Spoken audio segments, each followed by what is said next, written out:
like? So for someone like Tim who's getting started thinking about link building, and for Yusuf, you the expert who's been doing link building for a year.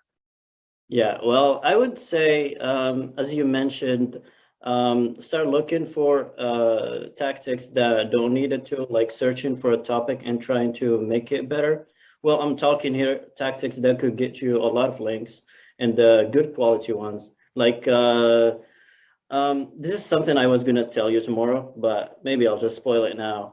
Do it. And it's a, well, you mentioned it last week. What was it called? Was it Google Trends called the thing you used?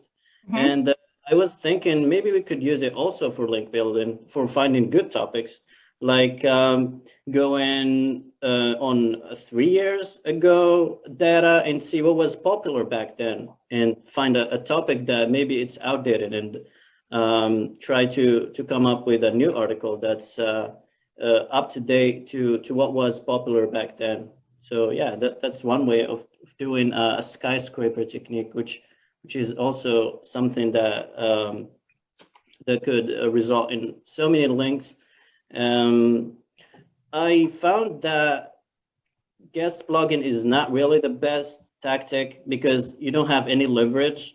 You're just, you're just cold email and asking for link, and you might be lucky and get some links, but it's a bit of time consuming, but not as effective as some other tactics. Because what I realize is you always need some leverage, and one other important thing is building the relationship with whoever you are talking to. Don't just email them and ask for a link, or because no one is going to give you a favor from your first email unless you are some famous brand, like very famous brand.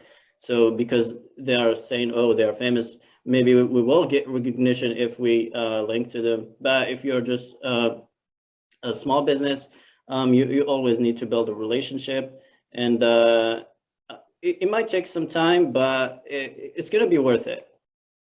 Well, the leverage point is a very, very important lesson because, we know by the rules that Google told us we can't give something in exchange for a link, whether that's money or a product. We can't make an exchange. So we have, but if we want the link, somebody wants something from us. So what is that we can give? But so Yusuf had this idea, and I think it's really good, where you could give free advice. Hey, I was on your website and I noticed that this is broken. And in a friendly way, not in a passive aggressive way, your website sucks. I can't believe it's broken, but hey, to get that foot in the door so then you can begin to start a relationship with this website. We did this with one of our clients a while back where we did some research. We found out that some industry-wide periodical was linking to an old version of their URL. So I reached out to them and said, hey, would you mind updating to the current domain website? So that's what we call a branded link building. We looked for people mentioning the brand, and we saw they were linking to the wrong website. So we asked them to update it. They said, sorry, we can't change that. But then I was able to say, hey, by the way, would you like a new article from us? Yes, please, was the answer, right? Because we already had a relationship. They knew the company. And so one of the easiest ways to get links early is leveraging relationships, right? How can you do that? The trick is Google's rules say you can't trade links. So links have to be one way. If they're reciprocated, at best, Google ignores them. If you have let's say we together as a group decided to link to each other's websites to help us build links. Well, that's such a small scale, might not be noticed. Maybe we could get away with it, but let's try not to do tactics that maybe we have to get away with it, right? But if we found a way using our relationship to build links to our site, that could be really good. So for instance, I will go on the speaking circuit and I will speak at this meetup and I will speak at that meetup. And with each of them, I say, hey, would you mind linking to my website? Usually the answer is absolutely, no problem. I've given them something. I've spoken at their meetup. They have one less thing to do, get someone to speak at their meetup. I get a link. Sometimes the link is no follow because of the way like meetup.com works and stuff like that. Hey, that's okay. It doesn't count for SEO, but it still gets traffic. I'll take it. Sometimes you can get a really good link. You know, for instance, when I speak at WordCamps, I always go the extra step and say, oh, by the way, would you link to my website for my author bio? And usually people are more than happy to do that. I am paying a lot of money for that link, though, in the sense that I have to spend money to get a hotel room, travel to that place.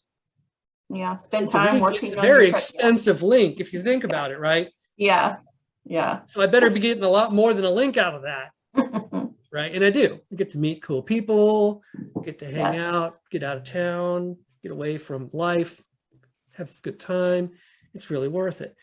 But if you can think about relationships that you already have,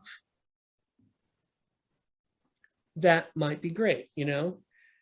One along with that is tools that you use. So for instance, I think I've mentioned a favorite tool of mine called SpeechPad, which is a transcription service that I'll use sometimes. They reached out to me and asked me to review them one time. I said, I'd be happy to. In fact, I'd write a review for you, because I noticed on their website, they had a whole bunch of reviews that they published. And with all of them had links to those websites. So I got a link to my website because I gave them something. I reviewed their service, which I love their service, since I was more than proud to review it. But that's another way to think about it.